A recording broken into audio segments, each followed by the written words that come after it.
जब धर्म का सूरज अस्त हो जाएगा और अधर्म का अंधकार पूरी दुनिया को निगल जाएगा, तब एक योद्धा का जन्म होगा जिसका नाम होगा कल्कि। बहुत समय पहले की बात है, जब धरती पर धर्म, सत्य और न्याय का शासन था।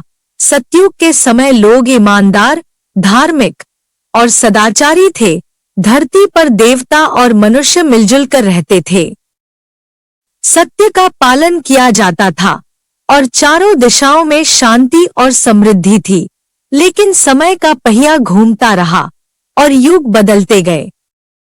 सतयुग के बाद त्रेतायुग आया, फिर द्वापर युग और अंत में कलयुग का आगमन हुआ।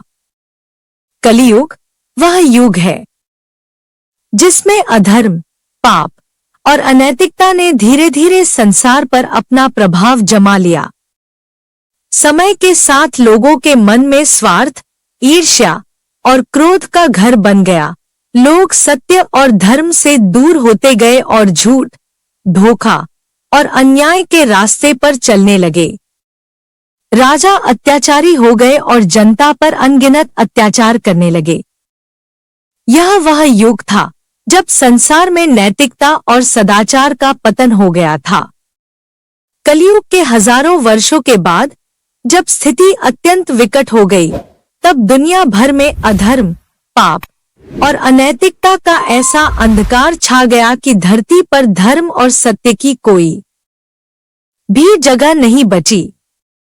इसी समय देवताओं ने देखा कि मनुष्य पूरी तरह से पाप और अंधकार के दलदल में डूब गए हैं। धर्म का कोई भी पालन नहीं कर रहा था और सत्य की खोज करने वाला कोई नहीं था। तब देवताओं ने यह समझ लिया कि अब समय आ गया है कि भगवान विष्णु स्वयं अवतार लें और संसार में धर्म की पुनर्स्थापना करें।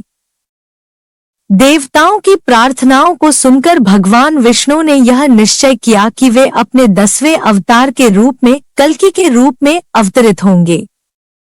इस अवतार का उद्देश्य अधर्म का नाश करना और धर्म की पुनर्स्थापना करना होगा। उन्होंने कहा, जब संसार में अधर्म और पाप अपने चरम पर पहुंच जाएगा, तब मैं कल्कि के रूप में जन्म लूंगा और उन सभी को नष्ट कर दूंगा जिन्होंने धर्म का त्याग किया है।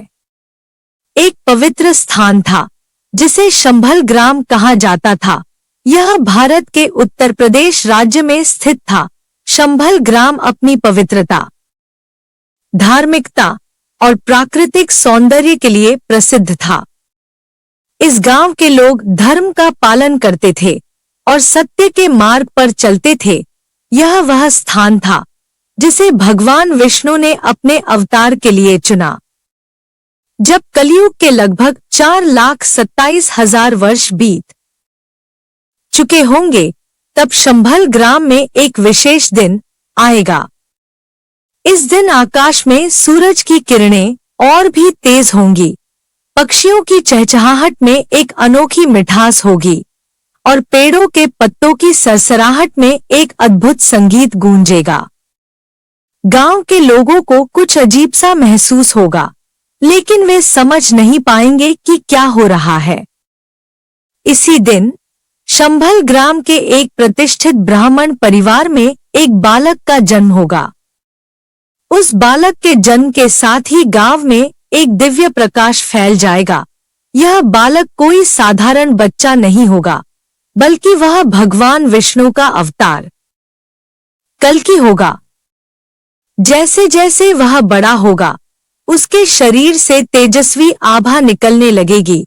उसके चेहरे पर अद्वितीय चमक और उसके व्यक्तित्व में दिव्यता होगी। उसके आसपास के लोग उसकी ओर आकर्षित होंगे, लेकिन कोई यह नहीं समझ पाएगा कि यह बालक कौन है। समय के साथ कल्कि बालक बड़ा होता जाएगा। उसकी आंखों में एक अद्वितीय चमक होगी और उसके व्यक्तित्व में ऐसी शक्ति होगी कि लोग उसकी ओर स्वाभाविक रूप से खींचते चले जाएंगे। वह ज्ञान, साहस और धर्म का प्रतीक होगा। उसके मन में संसार की बुराइयों और अधर्म को देखकर गहरी पीड़ा होगी। उसे यह समझ में आने लग जाएगा कि उसका जन्म किसी विशेष उद्देश्य के लिए हुआ है। जब वह युवा हो गया, तब एक दिन उसने अपने माता पिता से विदा ली और जंगल की ओर चला गया। वहां उसने घोर तपस्या की और भगवान शिव से दिव्य अस्त्र प्राप्त किया। तपस्या के बाद उसे ज्ञान हुआ कि अब समय आ गया है कि वह संसार में अधर्म का नाश करे और धर्म की पुनर्स्थापना करे। कल्कि ने अपने हाथ में एक अद्वितीय तलवार ली, जिसे भगवान शिव ने उसे वरदान स्वरूप दिया था। वह एक तेज घोड़े पर सवार हुआ और संसार में फैले अधर्म और पाप के नाश के लिए निकल पड़ा। जैसे जैसे वह चलता गया, उसके मार्ग में आने वाले सभी अधर्मी, पापी और अत्याचारी उसकी तलवार की धार से कटते चले गए। वह उन सभी को नष्ट करता गया जिन्होंने धर्म का त्याग किया था और पाप के रास्ते पर चल रहे थे। कल्कि का अभियान केवल अधर्म का नाश करना नहीं था, बल्कि धर्म की पुनर्स्थापना भी करना था।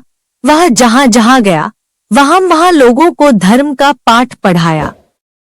उसने सत्य, न्याय और नैतिकता के महत्व को पुनः स्थापित किया।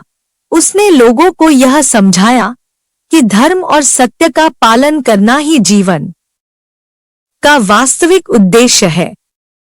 कल्कि अवतार के प्रभाव से संसार में बदलाव आने लगा। लोग अपनी गलतियों का एहसास करने लगे और धर्म के मार्ग पर लौटने का प्रयास करने लगे। अधर्मियों का नाश होते ही धरती पर शांति और सदाचार का माहौल बनने लगा। लोगों ने फिर से धर्म के नियमों का पालन करना शुरू कर दिया और सत्य को अपनाया। कल्कि ने यह सुनिश्चित किया कि संसार में फिर से धर्म का राज हो और अधर्म का कोई स्थान न बचे। कहते हैं, कल्कि अवतार के बाद सत्ययुग का आगमन होगा। यह युग फिर से शांति, सुख और धर्म का युग होगा, जिसमें लोग एक दूसरे के प्रति प्रेम, सम्मान और सहयोग का भाव रखेंगे। संसार में अधर्म का नाश हो चुका होगा और सत्य और न्याय की विजय होगी।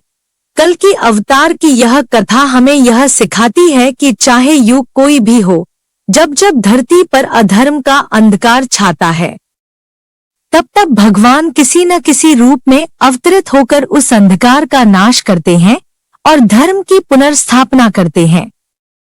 यह हमें यह भी याद दिलाता है कि सत्य और धर्म की हमेशा विजय होती है, चाहे स्थिति कितनी भी कठिन क्यों न हो। मित्रों, वीडियो अच्छी लगी तो लाइक करके चैनल को सब्सक्राइब करें।